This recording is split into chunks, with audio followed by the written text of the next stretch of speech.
Have you ever frozen up when someone asks you the most common question in the world? So, what do? It seems simple, but suddenly your mind goes blank. Or you just give a one-word answer like, I am a teacher, or I am a student. But you know what? You are capable of so much more. Today, we are going to move beyond the basics. I'm going to show you exactly how to describe your daily tasks, how to talk about your salary without being rude, and how to explain your responsibilities with total confidence. By the end of this video, you won't just answer the question, you will own the conversation. Let's get to work. Hello everyone, and welcome. Today we are diving deep into a topic that affects every single one of us, our professional lives. Whether you are currently working, looking for a job, or studying for your future career, you need the right words to express yourself. Now, usually when people start a conversation, they begin with 3 very specific questions. You might have seen other videos on YouTube regarding English vocabulary for work, and they all start here because this is the foundation. These 3 questions mean exactly the same thing, but they're used in slightly different situations. Number 1, what do you do? This is the most common, friendly, and casual way to ask. You'll hear this at parties, cafes, or when meeting friends of friends. It's short, polite, and easy. Number 2, what do you do for a living? This is slightly more formal. It's a bit longer and sounds very polite. You might hear this at a networking event or a dinner party with older people.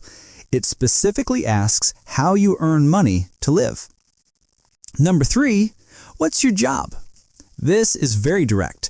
We usually only ask this if we already know the person a little bit or if we are filling out a form. If you ask a stranger, what's your job, immediately, it can sound a little too aggressive. So stick to, what do you do to be safe? The I work formulas. Prepositions matter. Now, how do you answer these questions? This is where many learners make small grammar mistakes. The secret lies in the prepositions, in, for, and as. Let's look at the first one, I work in. We use in when we are talking about a place, a city, or a general industry. You don't need to give the specific company name yet. I work in marketing. I work in education. I work in a hospital. I work in IT.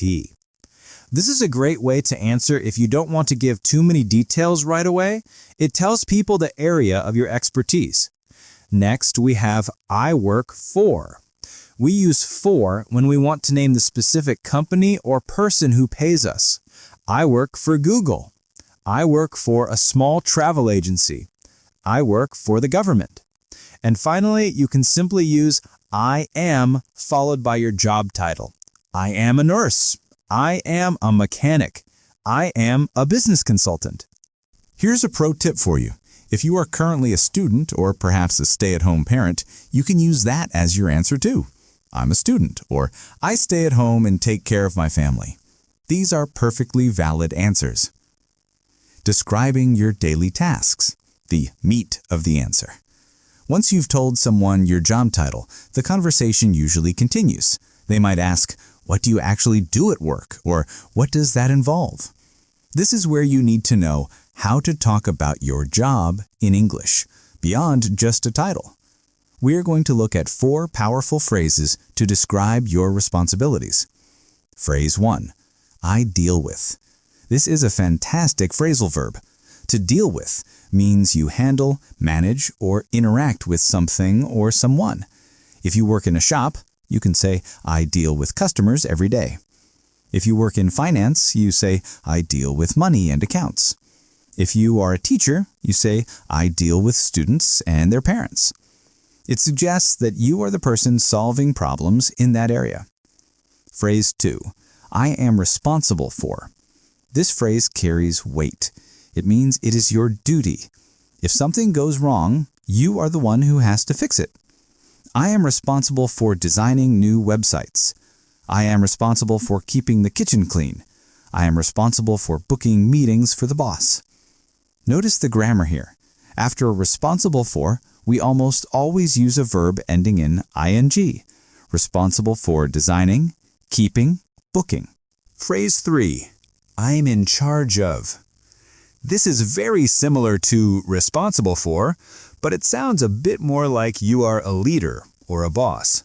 You possess authority. I'm in charge of the sales team. I'm in charge of the new project.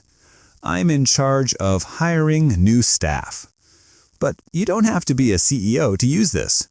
Even at home, you could say, I'm in charge of cooking dinner tonight. Phrase 4. My job involves.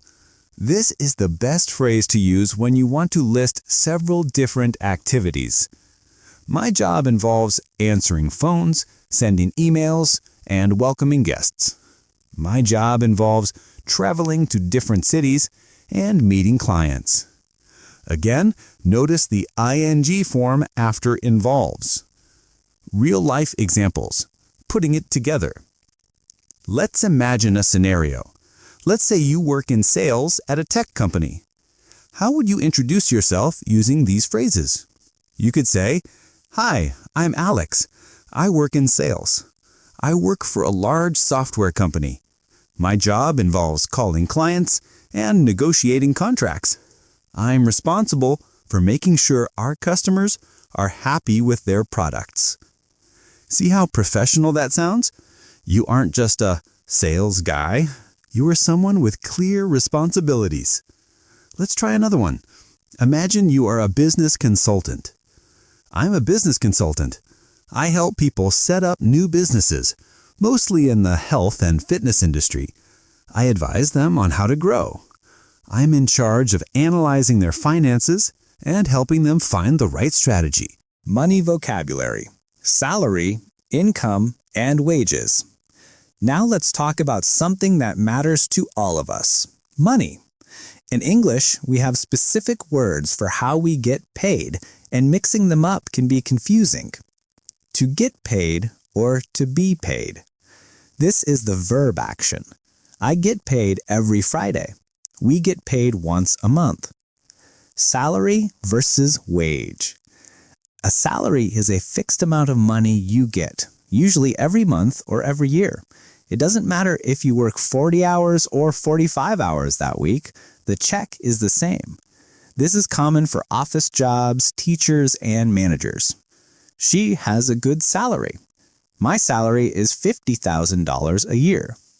A wage is usually hourly. If you work more hours, you get more money. If you don't work, you don't get paid. This is common in cafes, restaurants, or manual labor. Income.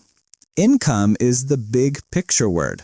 It means all the money coming into your life. This includes your salary, but it might also include money from a second job, money from selling things online, or investments. My salary is $2,000 a month, but my total income is higher because I teach guitar on the weekends. Earn versus make. We use both of these verbs to talk about generating money. I earn a living as a driver. I make $20 an hour. Earn sounds slightly more formal and implies you worked hard for it. Make is very common in casual conversation. Leaving a job versus quit versus lose. Finally, careers change.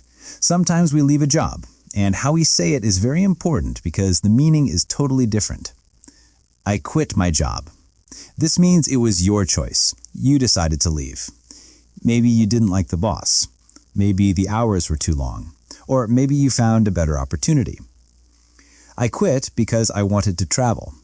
I quit because the stress was too much. I lost my job. This implies it was not your choice. The company let you go. Maybe the company closed down, or they eliminated your position. This is a sadder situation. If you are currently between jobs, remember the polite phrases we learned earlier. I am currently looking for work. I am in between jobs right now. Review and practice. So let's recap what we learned today. We learned the 3 big questions. What do you do? What do you do for a living? What's your job? We learned the prepositions. Work in. work for. We learned how to describe tasks. I deal with, I am responsible for, I am in charge of. And we learned the difference between salary, income, quitting, and losing a job. You are doing better than you think. Learning these phrases takes time, but once you start using them, you will see a massive difference in your confidence. Conclusion. I want you to try this out. In the comments below, introduce yourself. Tell me, what do you do? What are you responsible for? Use the phrases I work in or my job involves. I would love to read about your professions from all over the world. If you found this lesson helpful and want to sound more professional in your daily life, please make sure to hit that like button. It really helps the video reach more learners like you. And don't forget to subscribe to English Glow for more lessons that make your English shine. Thanks for watching, and I'll see you in the next video.